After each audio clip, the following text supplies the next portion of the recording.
Hello, everybody. Happy Saturday night. Second to last night of tour. Second night of a 3-night weekend run at Deer Creek. This is what it is. It's Deer Creek, Always and forever. Noblesville, Indiana. You know, there were a couple really, really special night twos at Deer Creek in the past. I'm thinking 2000, 7-Eleven, 2000, 2003, 722, 2003. Great gumbo, great split big open gumbo.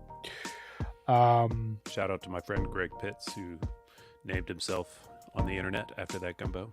He used that. It's uses such a that great gumbo. as his handle with the date and everything. Such a great gumbo. What up, Shermith? So, We're here for you, man. Pre-show hang. And last year, August 7th, had a really, really cool second night. You had a great stash. It was the first great stash of the tour. And then amazing, everything's right. Good down with Z's, good what's the use. It was great stuff. We got joining the show here right now. Let's get the vibes going for him hey, as he's what's up, man? joining. Hey guys. What's happening? Hey man, how are you? Good. I'm so glad the vibes are there. Cheers. Hey, nice to see you guys. We were just talking about great second nights at Deer Creek. Have you ever been to Deer Creek, RJ? You Only have. once, 2 nights in a row in 1997, and I was a little bit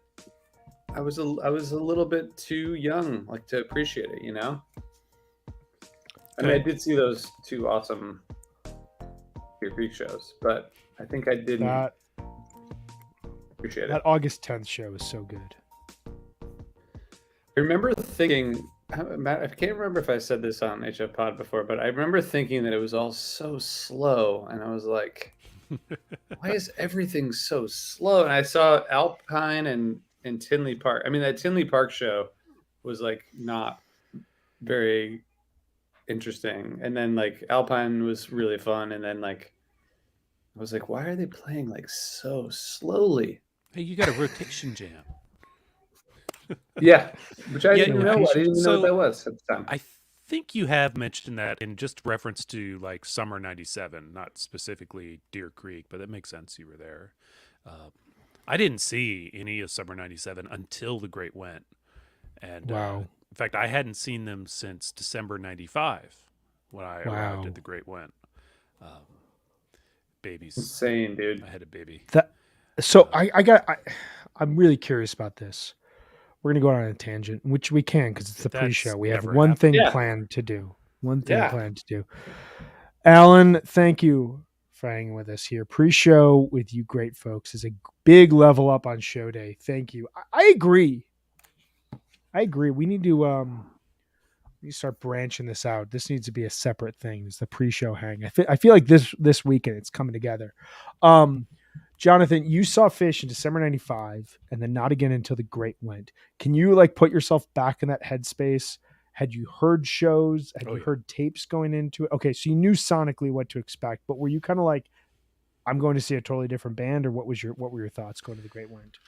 I don't think I told myself or thought too much about how different they were, but I definitely heard. I had friends who were seeing shows through that whole time because they did not have babies, and friends who had just gone to see the beginning of tour in Virginia Beach, for example, which is just down the road, and brought back tapes because tapers or friends of tapers and whatnot. So I heard stuff, and I knew there were some changes. I knew there was a lot of new material. I was on Fishnet too, so I was kind of reading, not Fishnet, Rec Music Fish rather, and so I guess I was a little bit prepared. But I was also so excited for any of it that they could have come out and really just shit the bed, and I would have been like, "This was great." To be honest with you, it was pretty amazing, though. I mean, The Great Went was just. I had missed, Clifford Ball the year before, Hmm. but so it was an absolutely just astounding experience all around. Even the pouring rain, like the first night that we were there, and we reached out of the tent as the water was flowing in and popped open the back of the minivan and threw our shit in and slept in the minivan. We just adapt, You and adapt, it didn't yeah. ruin the trip. So we just had fun. Were you there with friends or were you there with? I was there with my partner at the time. Althea's my eldest daughter's birth mother. And so was Althea there? No. Okay. Okay. I was gonna say Althea's baby's mama is what you meant. Sure. Sorry. Let's edit that out. Fine. No, Althea didn't see a fish show until Big Cypress. Oh, And okay. she That's went a good with show. my now wife, Amy, and myself. I'm just always fascinated by that, like that gap between 95 and 97, the transition in 96, but like to miss 96 and come back and suddenly everything is waka waka. You know what I'm talking about? Like Yeah, everything. but it wasn't as much that. Like, it wasn't fall yet, for one thing. No, that's true. And, like, nice shirt, RJ, number one dad. Maya made this shirt for me for my birthday a few months ago, and I just want you guys to know that she You're the deemed number me one the dad? number one dad Damn with an Osiris logo. That she Oh drew. my god, that's amazing. That's awesome. Wallace I wear it like once every couple of weeks just to keep it visible. Wallace, Keep it when he fresh. really wants to like tell me that he loves me, tells me that I'm the best dad he's ever had, but I'm the only father he's ever had, and I'm like, Get some perspective, noob. but I can't tell him you're the best kid I've ever had because we have another kid. Like I never know how to. I'm just like, dude, I love you so much. That's a good answer. See, yeah, That's, we you have know, that's only the right one answer. son and two daughters, so we can say things to like my son. We can say, "You're the best son I ever had," or "My favorite son." You can't do that to the girls. No, you can't do that with the daughters. That's why we came here. It was for the parenting. This is parent corner. Parent So, corner. All right, no, back to the Great Went question. Yes. They did things like the Went Gin, which Yeah. was not Never heard like it. the 95 jams that I was super into, but it was so ecstatic and amazing. How could I complain? yeah, How could I yeah, not yeah. love The it? Wenjin's a really good example because that's not a '97 jam, but it's like the connection in '97 without the like funk jamming. You know what I mean? Like it's Yep. just the band fully feeling it. I will say I was completely baffled when I learned later about the whole consternation after the first set that the band had, and I was like, "That was fine."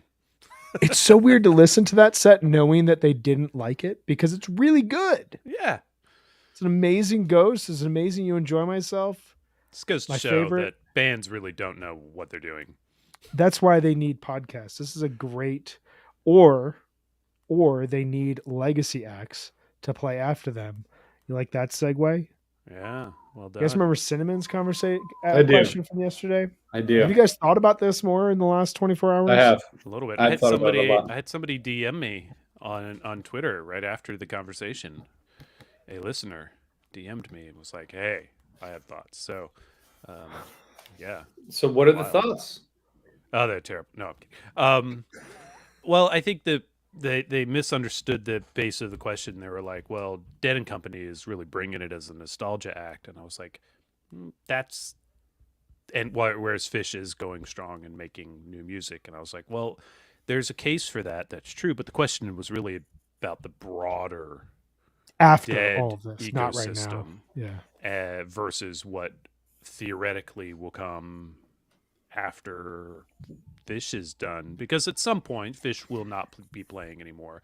I hope it's a long time from now. I hope they continue happy and healthy and play as long as they want to.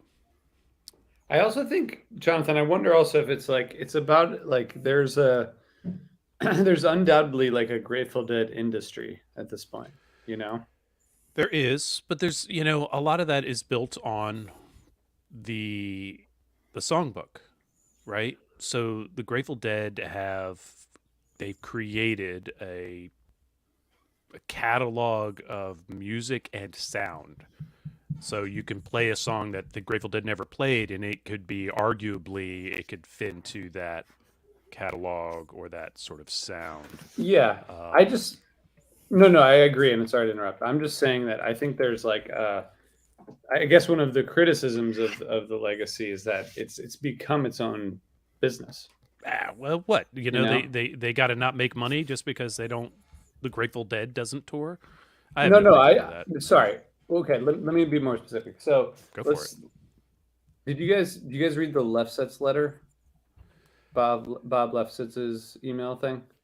I Not haven't known. regularly. Okay, well, so it's an interesting newsletter. It's incredibly long every time, and it's got incredible insights into music. I'll forward you guys this particular one, which is about Billy Strings, and about how incredibly lucrative his tours have been, like down to the dollar. Which is it's a crazy thing that anyone should read. But when I was at Floyd Fest last summer, and I was watching Billy Strings late night set, like I was shocked by the number of like 60 to 70-year-old people who were like really into Billy Strings, but he also played like several Grateful Dead songs, you know? And like I'm not saying that he did that so that he could get these people on board with him, but it certainly doesn't hurt, you know? And so like there are people, and I don't know, I'm not using Billy Strings as an example of someone who's benefited from the Grateful Dead's legacy, but it's like a thing you can do to bring people into your music in a way that like covering, I don't know, any other No, band it's totally might true. not do. Look, you can set out as an artist and cover Grateful Dead songs. You're going to get the attention of people who like Grateful Dead music. If you're any good at it at all.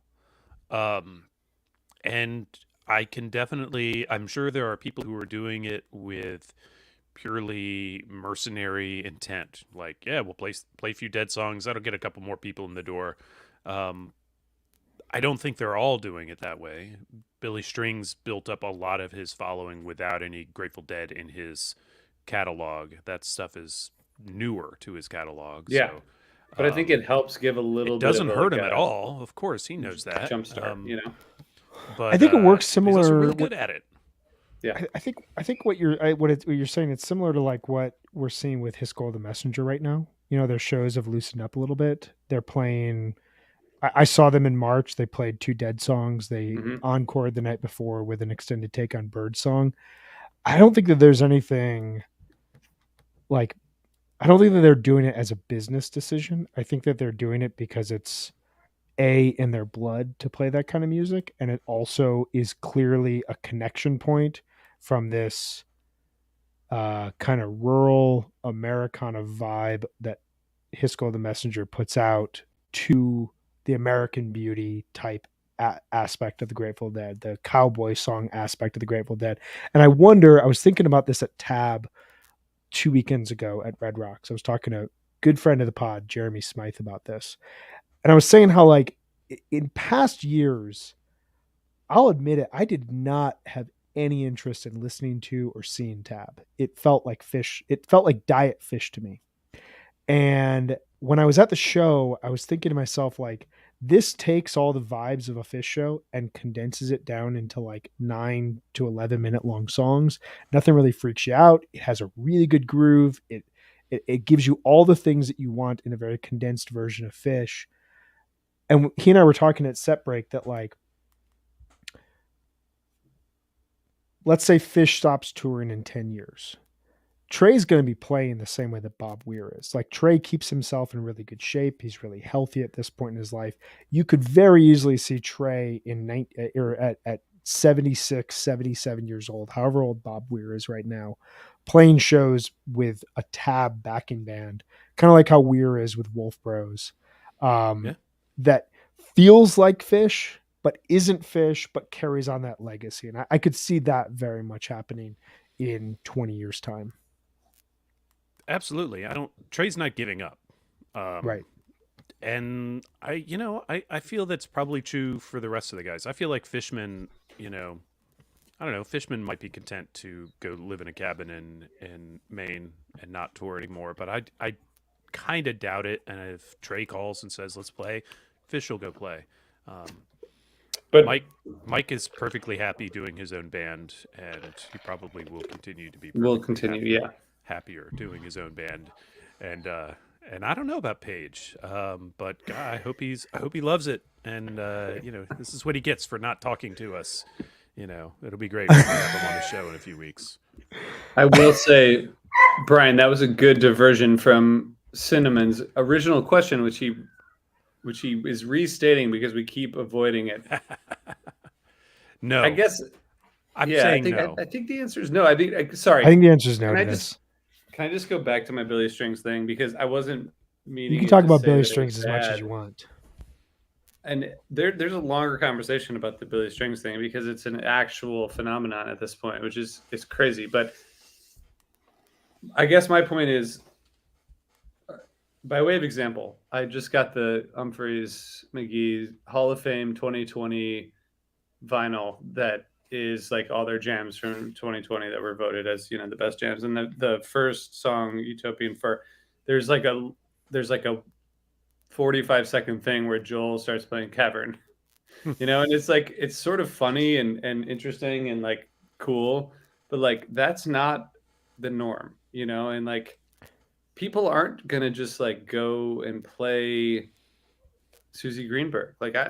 It's just the Dead are so simple and so complicated at the same time, and that's like partially why I think it's so easy to integrate because the symbolism is so important, but the songs are so like easy to integrate. It's like you can't just play It's Ice as part of your like set it just doesn't You got it to. just Yeah, I doesn't mean, work. you got to be pretty intense group to be integrating songs like that into your catalog. And that's not to say that bands that like His Golden Messenger is a good example, right? That integrate Dead songs into their catalog. I mean, MC Taylor is a Dead fan of old. Like he listened to Grateful Dead and he learned something about songwriting from Grateful Dead as much as anything. Yeah. And of course he's got countless other influences, but that's in there.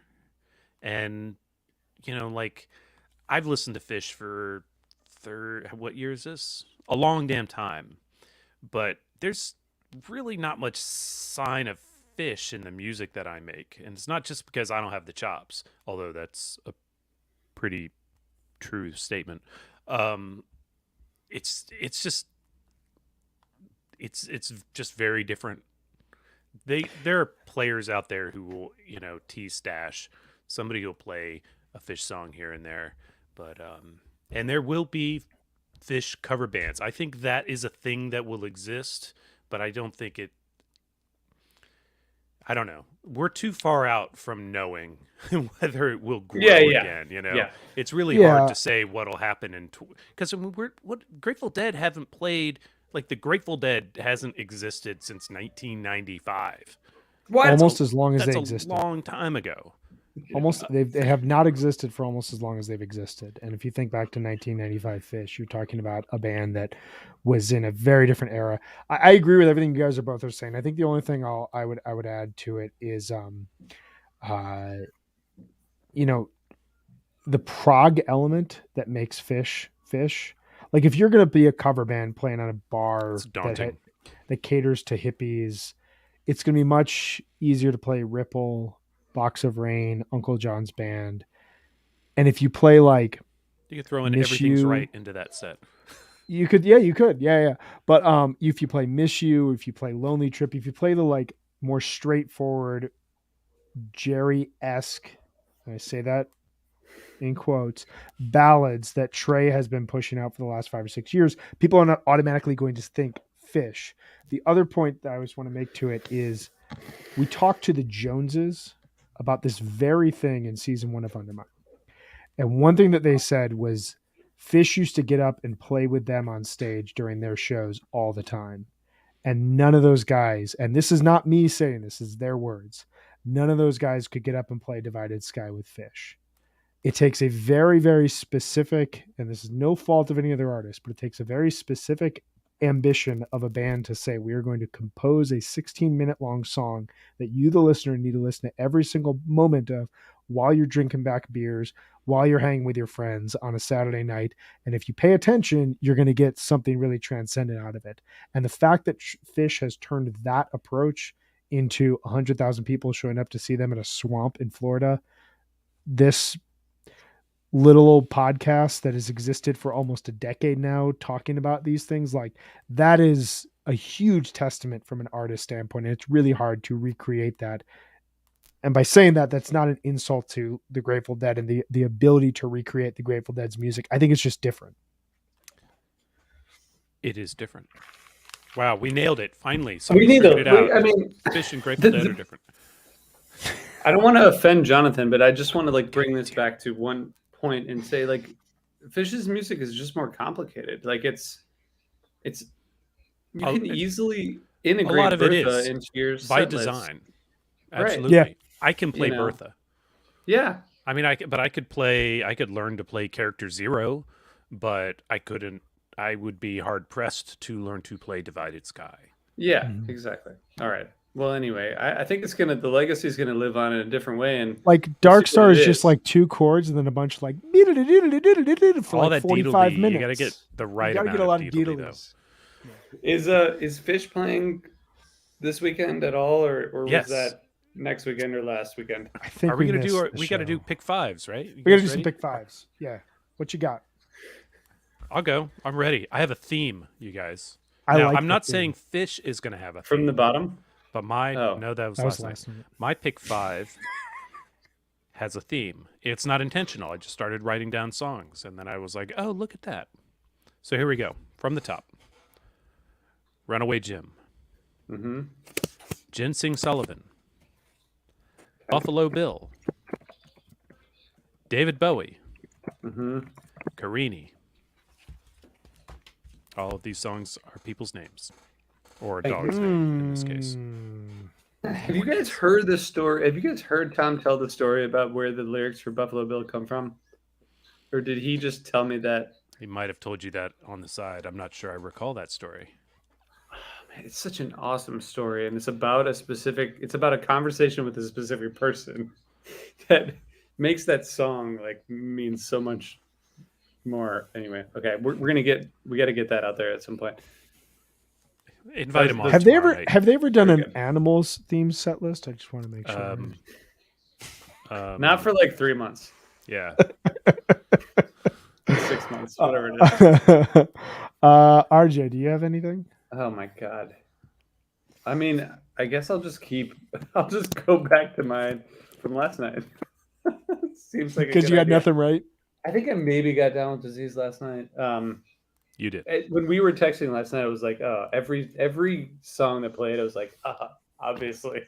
Yeah. Oh, So- yeah. Even at the very end, it might have been Brian at the very end. It was like, why did we guess first tube? It's gonna happen. Okay, so Brian, are you ready?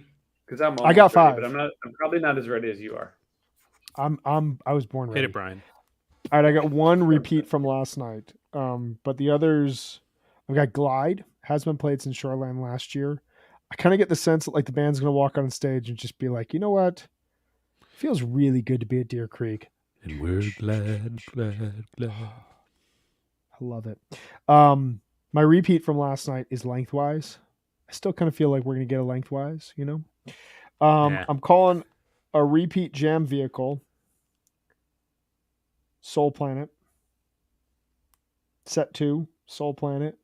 Maybe 27 minutes. That could be cool. I can negotiate for 27, 28 minutes. We know, whatever. Split Open and Melt. Ending set 2. And then mid set 1, little Mike song. Just bring Okay, it all back. Will they play Hydrogen? Brian, will you repeat I would those just say so I can send them out to our people? Glide, Lengthwise, Lengthwise. Soul Planet, Yep. Split Open and Melt, and Mike's song. Okay. Wow. So you're going all in on the repeats, huh? I'm going all in on repeat chopping again. I like Matthew Bros. Can you pull that comment up? I really like this guy's list. Mhm. Frankie Says, The Howling, Steam, Destiny, Thread. I mean, that's great. I'm thinking tomorrow for a couple of those, but like I literally have in mind that The Howling comes tomorrow, but that means it I probably really is like how tonight. Matthew picked 4 deeply creepy songs, Yeah. like in the best way possible, and then Destiny Unbound, which the band stopped playing because they felt like it sounded like a Grateful Dead song. Yeah, too This simple, I list guess. here from Matthew, too simple. This list here from Matthew is like basically the conversation we just had. I love it. Matthew, Yeah. I would love to hear all this. Yeah, I hope All right. he's right, and I'm Well- also right. There's only one way to find out, and I don't know what that is, but Fish is All gonna right. have to play a show. I'm going Yamar. Drift While You're Sleeping. Horse. Into Silent. Whoa! You're Yeah. calling Segs now too? Yeah. I mean, 2 songs, but Radical, following it up. radical. All right. Horse. The Horse, Silent in the Morning. As 2 no separate segue. picks. And number 5. New song that has not been played yet. You keep calling that. They must have a new song, don't you think? It must. Surely. They gotta have a new song. I mean, They who gotta doesn't have need a it? I new have song. a new song. Maybe If they're they still need one, arranging it. I got a new song.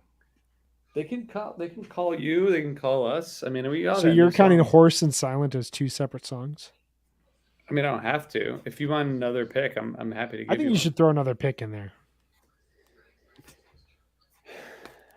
What if they don't pair Horse and Silent? Right. Then would be pretty kind of screwed. Evening song. Evening song. Have not played that yet. No, they haven't played it this tour. Wow. All right. Love Yes. Evening song. It's totally You're gonna do on the Evening table. song? Cool. Horse Silent, Yamar, Drift While You're Sleeping, Evening Song, New Song. I hope it's called New Song. This is a new song. I also have a bonus. I have a bonus if you guys need one. If any of you need Yeah, give us one more. Rift. I'm gonna go bonus. Jonathan's thoroughly unimpressed with my Rift No, that's pick. good. I'd be into that. I'm gonna go bonus. The Curtain With. Wow. Nice. Ooh, you guys are. Has not been played since 6/30, 2019. That's You a know- Sunday. I mean, that's a Sunday song. I just want you to know. Kind of is. But That is a good point. But I want it to be. I want it to happen for you and for us. I was looking at my stats the other night. I have not seen The Curtain With since the year 2000. Wow. You haven't seen The Curtain. Have you seen I The Curtain honestly don't separately? know if I've seen The Curtain, but I haven't seen The Curtain With since the year 2000. Wow. I've seen 2 versions of The Curtain With. The last version One of them I was saw, the worst. Was the worst version ever. the last version I Choose saw Gun was Coventry? 7/30, 2017. The first version I saw was Coventry, Oh yeah. which Yeah. God. Fuck. if you want an opinion on that jam actually being really, really good, I'm here to present it to you. But I don't know if we have time for that deep Did dive. you guys know that Trey wrote a lot of those songs in a cabin near Coventry? I heard that I- somewhere a couple of recall times. I recall that was actually a told the story. jam. That was a jam at one of the shows. Was like it was a 20-minute cabin story. He told the Oh, story my. not one time, but 2 times for our benefit. Were you let's at not. Coventry? Me? Yeah, Yeah.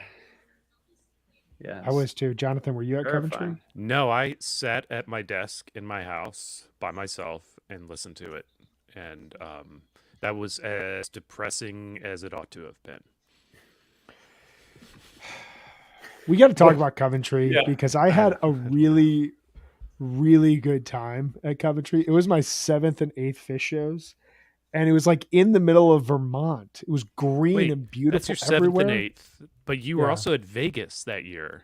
I was, Man, yeah. I saw. you How do you keep coming back to this band? Like, what is wrong with you? It was a decade of I know that there's a good show out there, and then when I finally saw the good show, it's like, okay, now I need to. We'll do that at some point here in the future. Anything else we need to touch on? Yes.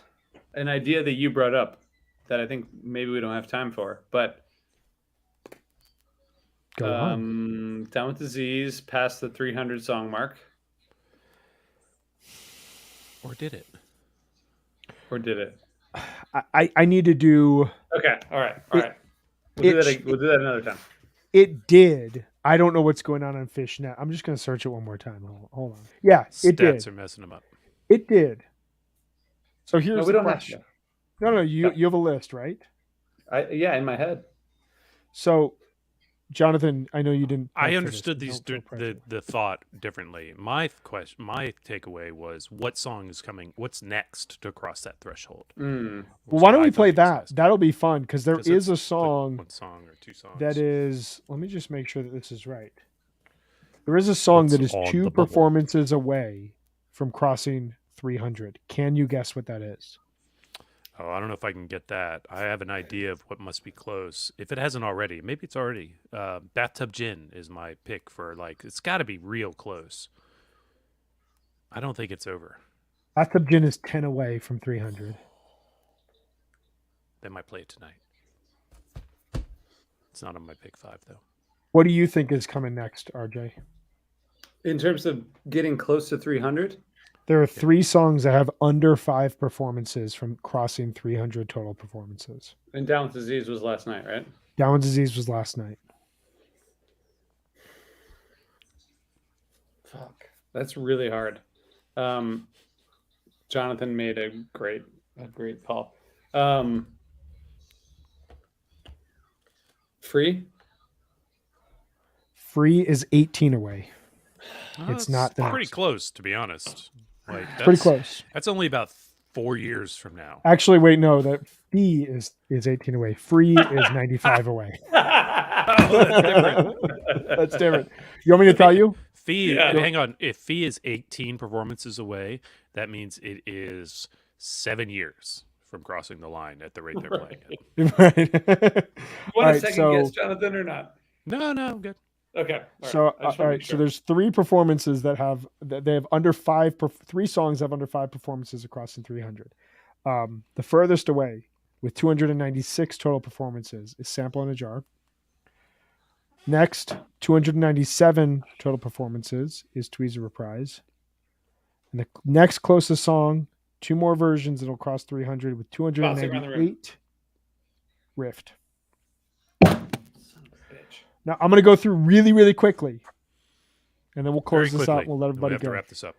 So bad. These are the 30 songs that have crossed 300 performances. I will go through this very quickly, okay? Do you want to type this out? No, you don't. No. Number 1, You Enjoy Myself, 596. Possum, Mike Song, Weak Paw Groove, Chalk Dust Torture, Bounce Around the Room, Golgi Apparatus, Run Like an Antelope, Cavern, David Bowie, Susie Greenberg, Divided Sky, Stash, Harry Hood, Reba, Runaway Jim, Tweezer, Squirming Coil, Foam, I Am Hydrogen, Sparkle, Split Open and Melt, AC/DC Bag, Lizards, Maze, Llama, Poor Heart, and Down with Disease. It's because they're counting all of those extra tweezers. Those are the 30 Fish songs that have crossed over 300 performances. I texted that actually to a friend, though, and he said, that may seem like a lot. And then you realize Widespread Panic has played Chilly Water over 1,100 times. And I realized, well, they have a different to their catalog. I would, too, if I had a song like Chilly Water. All right, let's get some leave-in music here. What do we got? What do we got on the table? Wrap it up. Sorry I'm so bad at guessing about Fish songs, guys. But no, it's fun. It was fun to Being talk wrong to you. is also fun. It was great talking with you guys. Everybody out there hanging out. Have a great show, everyone. Have a great show. I don't know if this is the right backyard. music to leave on. We're going to try something else here. Here we go. Acoustic cinematic. You guys all have a great Saturday night. We will be kicking it.